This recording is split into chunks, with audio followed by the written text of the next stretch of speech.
Hello, and welcome to the Employee Safety Podcast from Alert Media, where you'll hear advice from experienced industry leaders on how to protect your people and business. I'm Peter Steinfeld. Today's guest is Bo Bohannon, Global Security Investigations Lead at Dell Technologies.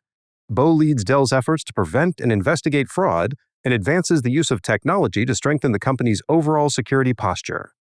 With experience across both cyber and physical security, Bo shares how organizations can align people, processes, and technology under a zero-trust approach to build more resilient security programs.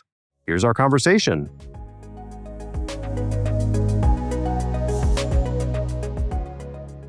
Hey, Bo, thanks so much for being here. Thanks for joining me in the studio. It is great to be here. Thanks for having me. Excellent. Well, let's get into it. What does your role at Dell look like, and what kinds of challenges do you and your team focus on? So I probably have one of the best jobs at Dell. I work with a great team of security investigators that basically stop people from trying to steal stuff. So that's always goodness. Yes. But my day-to-day includes working with our investigators that deal mostly with cyber fraud investigations. However, my secondary and in some days primary role is the development and implementation of our fraud detection and prevention strategy as far as our technology tools. So that involves dealing with our data analysts, dealing with our data scientists, dealing with our investigators, figuring out the best ways to implement tools and practices that we can use to detect and prevent. And then if we can't, it reduces the investigatory cycle time so that we can kind of keep churning and keep all of our customers safe.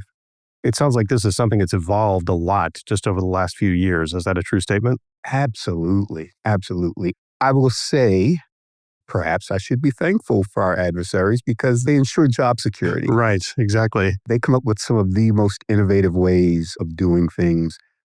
But you look at their creativity, it forces us to be creative. And as you might expect with artificial intelligence, that's made life very, very interesting. From your perspective, what kinds of risks or challenges are most top of mind for security leaders today? Wow. So I really don't like throwing out the whole buzzword with AI. So I'll break it down to a more core element. For us, when you think about, let's say, fraud, very specifically, it is theft by deception. You have bad actors that have to pretend to be something that they're not. So they will leverage technology, but also leverage just standard social engineering. In each of these, though, there's the identity piece. I am not who I say I am, and I am attempting to access something that I should not have access to in order to enrich myself in some way, shape, or form. So the identity and access management piece would be where I would kind of imagine is probably one of the bigger top of mind things, and it also crosses pretty much all levels of security. So whether you're talking cyber, whether you're talking physical, all of these things deal with identity and access management, roles-based access, another pretty big thing. In other words, it's all well and good that I am who I say I am, or I'm pretending to be who I say I am. But why are you here? Do you absolutely need to have access to this or to that thing? So those are some of the things that I know are definitely top of mind. You look at deepfakes, identity. You look at the ability to craft better phishing emails, okay? So now you're getting into your social engineering to try to make someone believe you are in a state or a position or something that you're not necessarily in.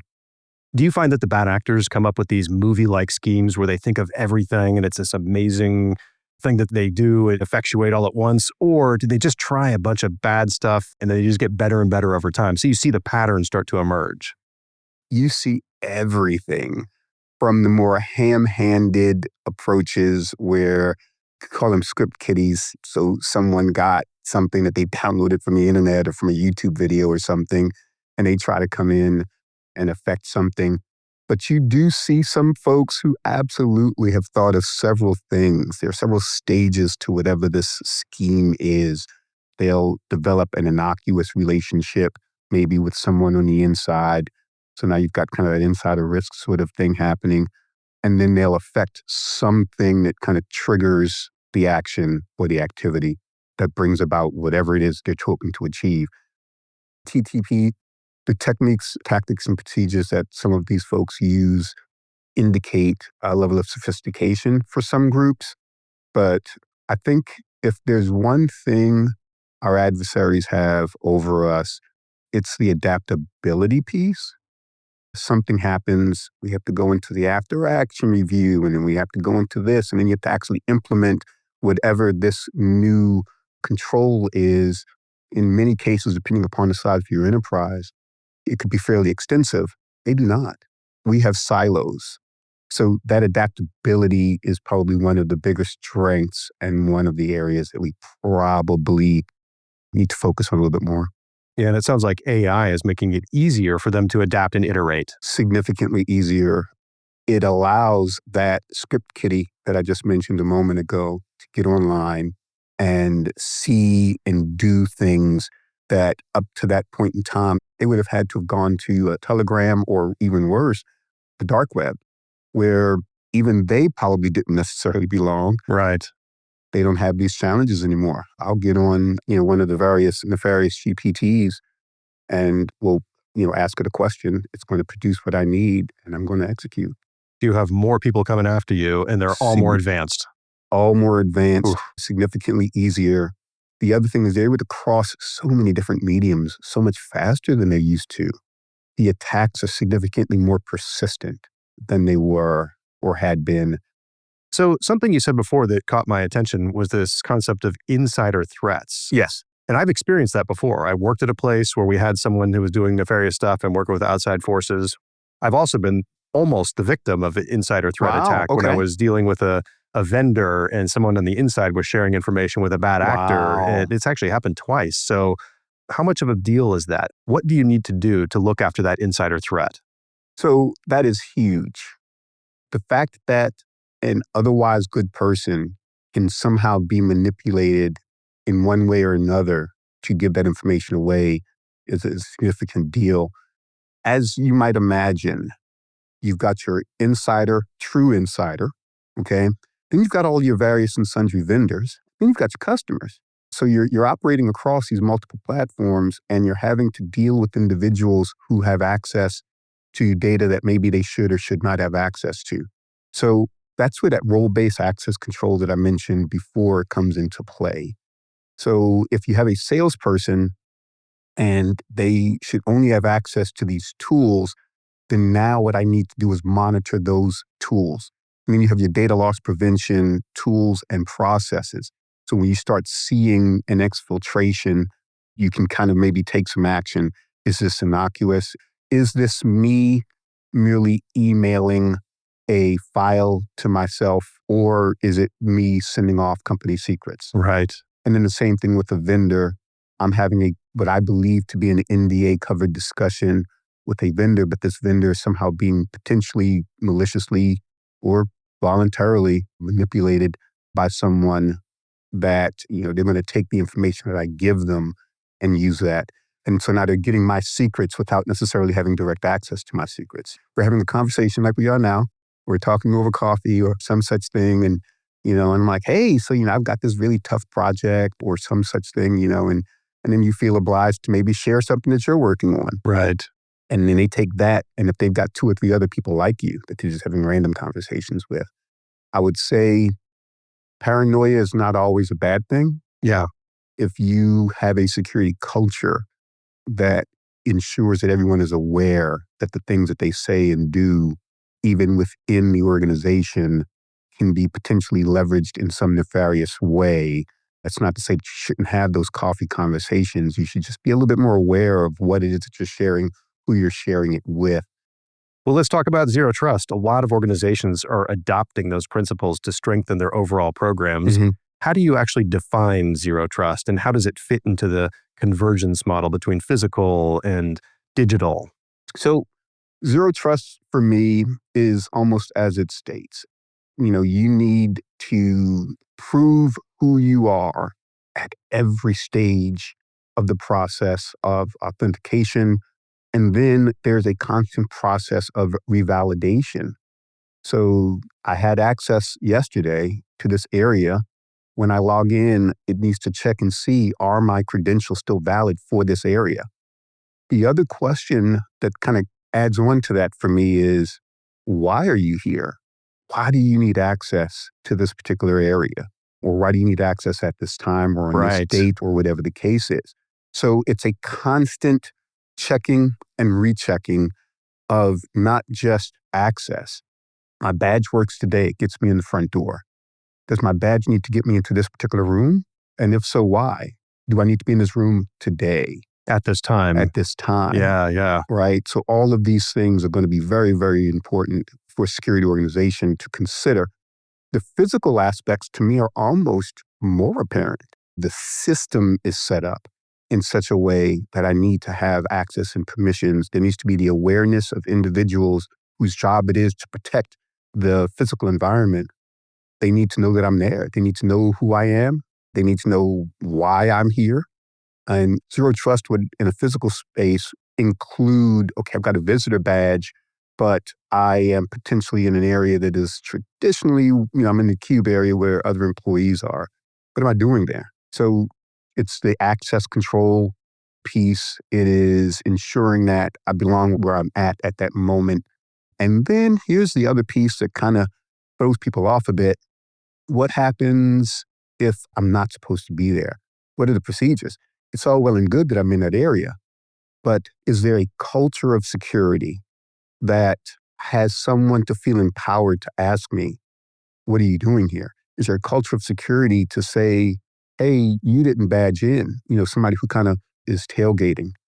All of these things matter. I would argue no. Most people would just get embarrassed and they want to be polite, at least in the culture in America, generally speaking, Yes. and they won't say anything. They'll just kind of put their head down in their desk and there is a cultural piece to that, Yeah. quite honestly. It's kind of sitting here, just two guys talking. I'm just wondering, if you go to a New York versus a, Hey, what are you doing here? Exactly, a downtown New York versus a place in Florida. Are you in a place that's generally available to the public? Think healthcare. It's supposed to be wide open in a lot of places. So now I somehow managed to get to the back area in a hospital or a clinic or whatever. There's maybe a presumption. I've done this quite a bit. You walk around like you belong there, and people will just presume that you do. Yeah. So zero trust is important, but it can impede productivity. So how do you balance that? That is the million-dollar question. The balance, I think, it does go back down to culture, but it is also one of those things where there's an upfront application of effort to ensure how smooth it is. And that upfront application of effort includes during the implementation of whatever security controls you have. Taking a step back, single sign-on, passkeys, things that are designed to allow a person to prove who they are as quickly and as securely as possible. Single sign-on to implement, I've had to do that. I'm thinking going to the dentist is kind of up there with that same level of, Right. of trying to implement the single sign-on. However, it is probably the point of least friction. Right. When I go to sign in, now I can sign into a single place. I'm validated and a lot of the activities happen in the background, but it proves that I am who I say I am using a whole bunch of different controls in the background. So that's an example. Same thing with passkeys. For those of us just using stuff on our devices, signing into Google or other applications, the ability to say I am who I say I am without having to go through, okay, now I've got to get this on my phone, I've got to get this on my tablet or check my email, all right? It says that because I'm signing in the exact same manner with the exact same behaviors as I did before, I'm going to be validated again. So that creates a lot less friction, but the implementation and all of the systems that are running in the back, it's like the duck that's going across the surface of the water. Yeah, and their feet are furiously paddling in the background. Well, can you share some more real-world examples of how the zero trust approach might show up in investigations or incidents? So when I think about zero trust, depending on how it was implemented or if it was implemented, it provides the digital evidence that we need to work backwards. So now I've got the logs, I've got the data to kind of say, okay, on or around this time, this activity happened, that activity happened. And if it was a legitimate transaction or if it was a legitimate activity, life's good. However, if we suspect some issue or some negative activity, generally speaking, what's not there Yeah. is almost as telling as what is there. And at a minimum, it helps with remediation. So now I'm able to I'm like, somebody did something and then now, went from left to right and it should have just gone left to left. I know that something is not right. I can at least stop whatever is going on as quickly as I can while I investigate further. So essentially what you're doing is putting up a lot of barriers or spider webs, and then you're doing pattern recognition as things hit those. Yeah. And you're seeing what's out of the ordinary. And then you Yes. can quickly investigate that. And I assume that AI and technology are helping you do that faster and you can do more of it because you're getting more hits. Yeah. At least that's the idea. I would say we're working in that direction. Yeah. Yes, absolutely. We are not there yet. One of the things that I will have to say, while it is not the most fun thing to manage through, I like the level of control that our organization has with the implementation of AI to try to make sure it's done properly and securely with the appropriate controls in place. We leverage machine learning. We leverage things that could be considered AI. We're huge on behavioral analytics. And we've actually been able to leverage those across the board. So maybe not specifically a physical security kind of thing, but definitely with our supply chain, where we've captured information from other incidents and investigations and fed that over, and they were able to leverage that. Oh, wow. For their own investigations and to kind of stop things. We've implemented this in such a way that it's actually kind of changed how things are managed from a process perspective. Looping back around, as we talked about kind of the zero trust examples, one of the most telling for me, it was just absolutely amazing. And it's such a case study in how zero trust appropriately applied could have prevented a fairly significant breach of a casino several years ago, a very, very large casino organization and property.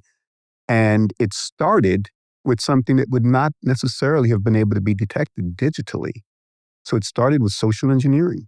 An individual contacted the help desk, which, oh, by the way, is absolutely your front line of defense for not just technical, but also your customer care agents. These are the folks that they're going to get hit first. In this particular case, they pretended to be an employee. They had just enough information that they had gained through intelligence, just kind of going online, figuring out who's who in the zoo. And they were able to kind of basically manipulate the individual into believing they were, in fact, this employee, that they needed their password reset. Password was reset. And now they were fully into this person's account. Oh, And it was a wow. high-level person. And they were able to, because they had these credentials, to make changes and updates and implement other things that they had kind of pre-positioned. And while all of this is done, so we start with social engineering. We start with someone who had access potentially to areas that maybe they shouldn't necessarily have had access to in that way. A bad actor was given access. And the areas that they were able to access after that basically elevated their privileges. Oh, yeah, right. Once they're Okay. in. And then all of these areas, so all of your cyber and your information technology, all of these things were all commingled with physical systems. So you had your access control systems that are touching your climate control systems, that are touching your gaming systems, that are touching your other security systems. And once they got in, they were able to impact all of that. So now, not only do I have access to your data that I can now steal and leverage however I choose to. So now the doors, your access controls, your physical access controls, just completely gone. They were able to negatively impact the access of people who should have had access to certain things. And so things were very chaotic, as you might imagine. But had they segmented off who has access to what, your role-based access control, had they asked a simple question with the initial access, But then as the elevation of privileges kept going up, had they continued to ask, the person in the hallway, what are you doing here? Yes, I have access, but why are you here? None of these questions were asked. And subsequently, that organization suffered some pretty, I want to say, whatever, about $100 million or something like that. Wow, that's incredible. Yeah, all for want of some somewhat straightforward controls. A lot of lessons learned. I mean, it's important for people to investigate that and say, what are we doing that might be similar to Yes, this? exactly. You're exactly right. If we're being realistic, social engineering is so challenging to work against, but you can limit the damage that is done by kind of implementing some fairly straightforward controls, I think. Yeah, a classic accounting rule, like the guy who balances the checkbook can't write checks. Like Yes, little things like that. exactly. It could just stop it in its tracks so it doesn't spread to a $100 million loss exactly. in 24 hours. Exactly. Well, it's just going to get more and more difficult. All these threats become more sophisticated. So how will technology continue to evolve to support all this convergence that you're talking about? I feel like there's technology. I feel like there's also some of the less considered things in the technology space. So it's the leadership piece. It's the adaptability piece. We have all of these different great and wonderful tools at our discretion. These tools cost money. Yes. So now we've got the ROI discussion, but I want to make sure that we discuss the interoperability of tools, people, processes as we talk about the convergence. So the tools are a part of it. You can have your detection systems in place. You can have your zero trust infrastructure. You can have your zero trust policy, implement all of these things. And it's great that they've got these things that they're doing. For me, it's also about kind of the processes that you put in place and the empowerment of your people to kind of put them in place. The implementation. I would say this, if we had to look at technology as an arc, I know some people may have seen AI coming, but how they viewed it and how they viewed it from a security perspective is one thing. But even as I'm viewing it, it's almost like I see the car, it's coming down the street. It's a little bit difficult to tell the speed, especially if you're straight on. So if this car's coming at you, it's coming at you. It's a little pink AI on the windshield of this car. And you're thinking to yourself, okay, this is coming. This could be a good thing. I could take this car and do some great things with it. But then as it gets closer, you're like, this is moving pretty fast. And then as it gets a little bit closer, you see the flames coming from the back of it. Right? And then now you're getting a much greater sense of the speed with which it's coming. And now you've got a decision. Do I get out of the way? Do I just let it run me over? Do I maybe change my perspective? Do I move to the side and maybe even start moving towards it so that I can get a better sense of how I should react? So now I can kind of get slightly ahead of it and say, okay, now I see this, I see that, and I want to be back here. So I think that as we get this arc, you have to kind of put your futurist hat on. There are some things that are going to be exactly the same. Fraud has been the same since the dawn of time. People pretending to be something that they're not. Some behaviors are going to remain the same. You know that. You've got your controls in place. If I build my tools in such a way that they can pivot left and pivot right, and this is something that I've done, maybe I leverage AI to help me to put some audit capabilities within my tools so that they're constantly checking themselves. Or maybe I use agents to help constantly check my tools. And then when the behaviors change of my adversaries, the TTPs that they're using to try to do their various and sundry exploits, now I can pivot just a little bit faster. I will probably still be slightly behind, or maybe I'll be right at speed for right now. The optimist in me says, perhaps at some point, I'll have enough time to kind of game out what they might do next. What's the next greatest fraud scheme or the next greatest data heist or something along those lines? What might they use? But it's the tools, but it's also the processes, and then the people, top of mind. It has to be a culture. We've got all these various phishing kind of things. I like gamification. If you start having, contests to see which group detects more of these things, which people on which doors, report the most tailgating or whatever it is. And you provide some level of reward or recognition for having doing this. You kind of get that little bit more of a cultural shift. And I want to say it's kind of happening. We get a lot of cases of people that send us stuff that are like, this doesn't look right. And we love it. That's awesome. I love that way of looking at it. You think about a general, the ones that fail are the ones that fight and prepare for the last war, not the next one. But the next one's probably going to be pretty similar, but it's a little bit different. So you just have to adapt. Looking ahead, how can organizations continue advancing convergence, innovation, and measurable results in their security programs? I'm going to say cooperation first and foremost. So there's a concept, we'll call it the fusion center, where you have a lot of data and information. Your threat intelligence is going to come in there, and it'll come in, and it's like I alluded to before. Data comes in, it's worked on by one group, maybe your security response center, maybe your investigations team, or some other team, but it's shared.